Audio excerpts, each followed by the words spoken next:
మరి దేవుని బిడ్డలంగా మనం ఈ విషయాలను గుర్తించాలి. చూడండి, లోకం వెళ్తా ఉంది. లోకం వెంట మనం వెళ్తూ ఉండటం కాదు.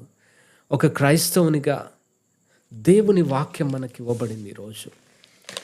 ఇంత గొప్ప వాక్యము ఈరోజు మన చేతులలో ఉన్నది అని అంటే మనం ఎంతో ధన్యులమండి. ఎందుకంటే ఈ యొక్క వాక్యములో ఏవైతే చెప్పబడి ఉంటా ఉన్నాయో ఆ విషయాలన్నీ ఈరోజు నెరవేర్చబడతా ఉన్నాయి. ఈరోజు మనకు చెప్పబడింది దేవుని వాక్యము మనల్ని హెచ్చరిక చేయటానికి. ఇదిగో ఈ సంఘటనలు జరగబోతా ఉన్నాయి, మీరు జాగ్రత్తగా ఉండండి, ఆయన రాకడ కొరకు నిరీక్షించండి, సిద్ధపడండి అని దేవుని వాక్యం మనకు చెప్తా ఉంది. కాబట్టి ఈ విషయాలు మనము మరి లోకం వెంట మనం పరిగెట్టడం కాదు, కానీ లోకం ఎటు వెళ్తే అటు వెళ్ళటం కాదు, లోకం ఏం చెప్తే అది వినటం కాదు, దానికి విధేయత చూపించటం కాదు, దానికి